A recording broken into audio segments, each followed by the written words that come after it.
The code will still be at the top of the screen for us to join. Alright.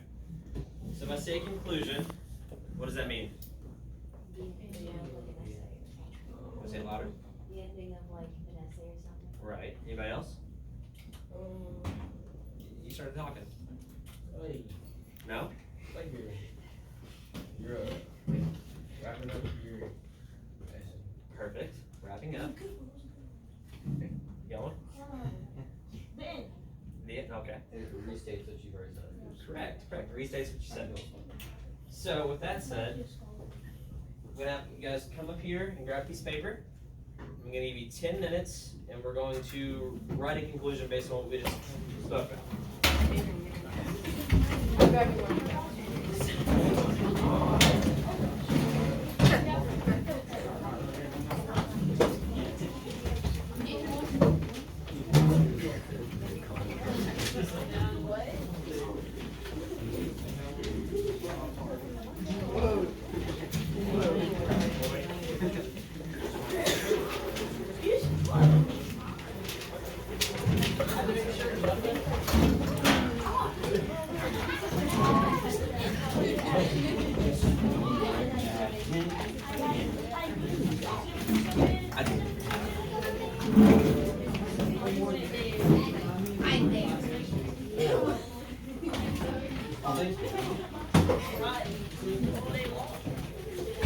Alright guys, so whenever you sit down to write, I need 5 sentences, and basically just wrap up everything you already have on the board. And then I'm going to teach you all about conclusions, and at the end of the class we're going to do it again, but it's going to be for more so for grade. This is just for me to see where you're at right now. Start 10 minutes. Now.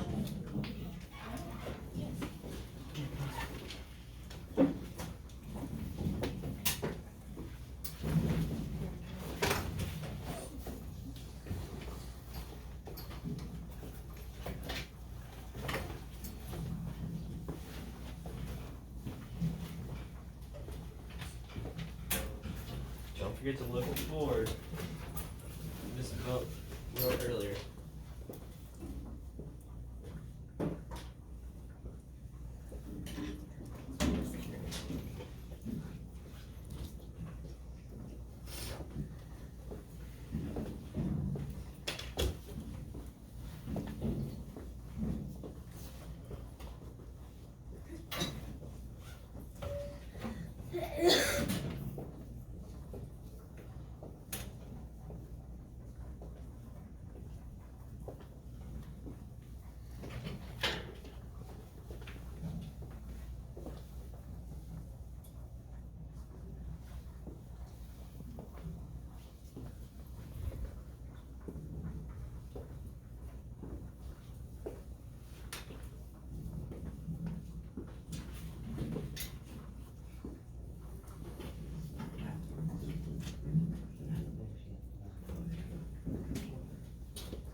So in about a minute and a half, I'm gonna go ahead and turn off the timer.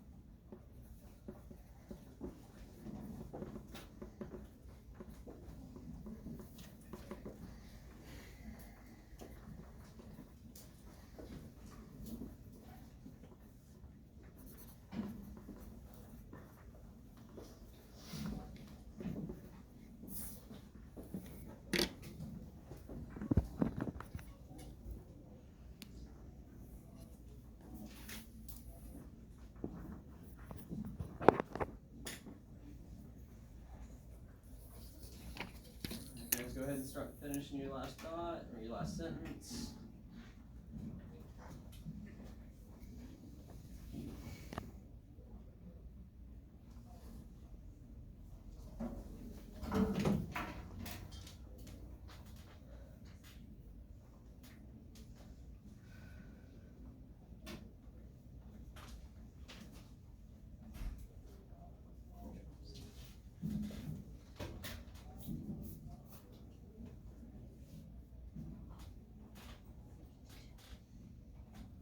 Alright, so what is the conclusion? I asked you guys that earlier. We got some answers. I also have some answers. So it is defined as the end or finish of an event or process. It is a judgment or decision reached by reasoning. So basically, whenever you write a conclusion, it takes the meat of your paper, all the reasons that you have in your paper, your supporting evidence, and your beliefs, and your call for action, and just puts it all together at the very end. It's your finishing dot. Can I get a volunteer to read this slide? Go ahead. Yeah.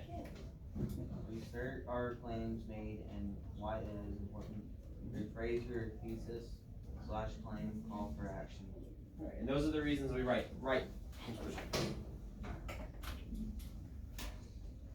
Right, and what we've talked about so far, I know it was brief, but we discussed the introduction, claim, and counterclaim. Can someone tell me what a counterclaim is? Yeah. When you tell the other side of an argument and say why they're wrong. Well, it's the other side of the argument, correct? The rebuttal's going to be telling why they're wrong. But you weren't wrong. You started that off strong. Okay. So what is our topic? Homework. And what is it specifically? Whether homework is beneficial or not. Correct. Whether homework is beneficial or not. So we stated the claim. Most of us agree or disagree? Disagree. Correct. Most of us disagree that it is beneficial. And whenever we state our claims, we back our claims up with supporting evidence, and it should always be factual. And the place that we get our evidence from should never be biased. It should never pick one side or another. It should just give you the straight facts. Let's talk about counterclaims, the counter argument or opposing argument. And this is how we'll build our conclusion. We'll start with a topic sentence to reassert the thesis statement and rephrase your original statement. Can I get somebody else to read that next bullet? Go ahead. Supporting sentences, supporting evidence. Summarize or wrap up the main points in the body of the essay. Explain how these ideas fit together. Someone else to read the next one? Relate back to the hook, what pulls the audience in. And someone to read the very last one. Closure, call for action. Right. So we're going to start with topic sentence. You raise your hand last. You want to read that first bullet? Summarizes what you said in your original thesis statement. This suggests to your reader that you have accomplished what you set out to accomplish. Right. So basically, you're going to rephrase the thesis statement. And it's what you want your audience to know that you're saying. You want them to be clear on what you're saying, and you want to be able to give it a fresh and deeper understanding. You do not want to bring new information into your conclusion. This is the part of the essay or paper that we're going to close everything out. If you have something new to bring in, you throw that into the body. So, alright, so the question. What is the main purpose of your topic sentence?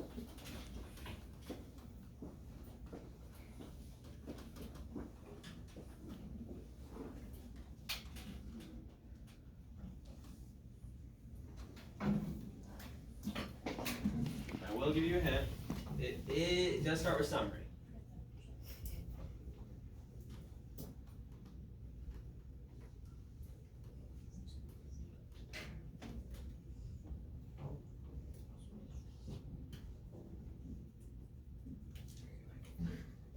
Alright, so it's your summary of your thesis statement. Yeah. It's weird that every class is how it's gone. As soon as I say something, the first one just fills up real quick. Alright.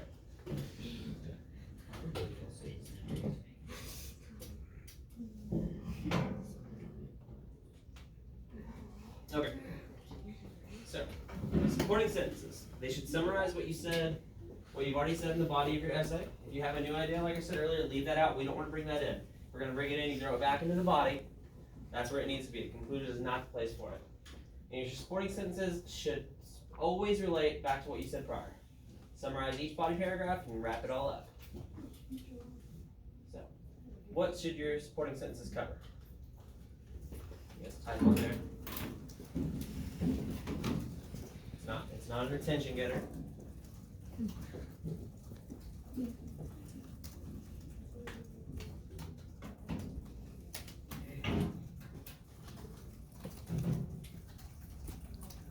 They should cover the main points of the paragraphs, body paragraphs, main idea paragraphs. Explain them.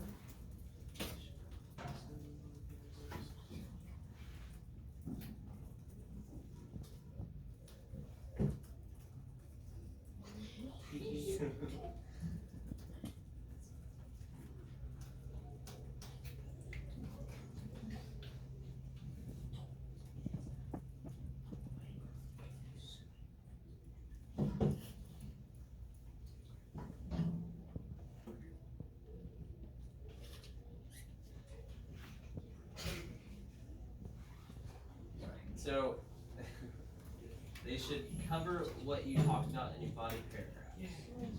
The main points. Good job.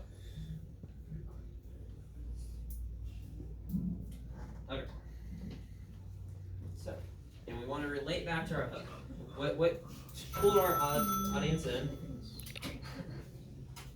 Go to class. Okay, thank you. Dylan Weedington, you're checking out. Why are you always checking? Alright. So how did you pull your audience in? If we were going to start a hook, what would you all use for your hook? Question. Question? Quote? Fun fact? Fun fact? Fact? Yeah. Anecdote. Anecdote, yes. Anybody else? Alright. So you want to give a closing to your hook.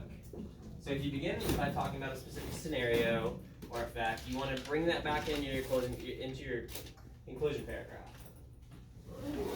So then we move on to closure. Can I get a volunteer for this one? Your closing sentences should help your reader feel a sense of closure. Alright. Someone else? This is your last word on the subject. You're finishing. Demonstrate that how important your ideas are. Propel your reader to a new view of the subject and on a positive note. Right. Alright. Your closing sentences should make your readers glad they have read your paper and make them feel more informed. You don't want a cliffhanger. Does anybody know what a cliffhanger is? Mark? It like leaves the reader guessing. Correct. We don't want that. We want them to have a complete thought by the end of it. And you want to propose a course of action, a solution, or questions for further studying. Anybody know what a course of action is or a call for action? you're telling the reader to do something. Or Right. encouraging them. Right. So if you're for homework, which I think most of us are not, it would be you would say something along the lines of teachers. So therefore, teachers should give more homework in classes, or something along those lines. Or if you're against it, say therefore schools should no longer give homework out. So now I want you to draw a picture that you think represents a conclusion. I know it's vague.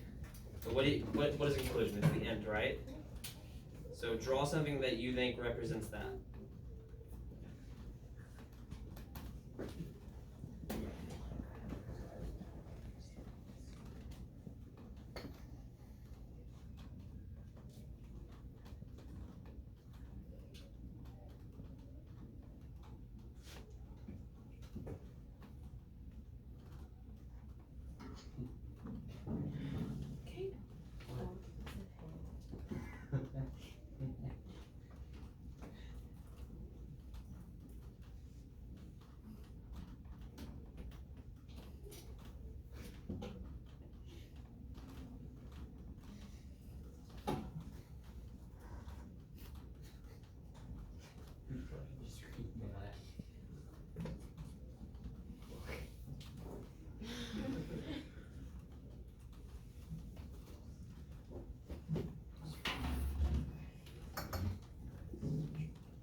It's a wrap up.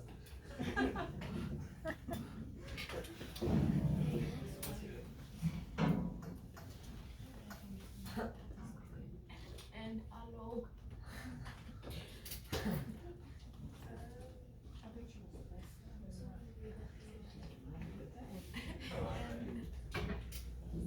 Awesome.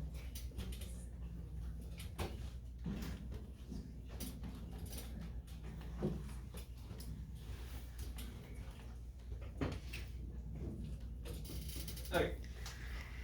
So some strategies to ensure that you have a strong conclusion.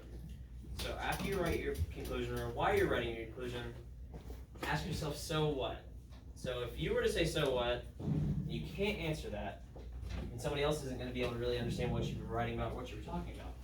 Also ask yourself, why should anyone care? If you have all the information you need to get your point across, you should be able to answer both those questions. If you can't, then you need to go back in and rewrite and answer those questions. So now, we're going to write a conclusion. Combine everything that we've talked about, and I've got everything you need in it right here. Your topic sentence, supporting sentences with supporting evidence, relating back to your hook, and closing. It needs to be a minimum of 5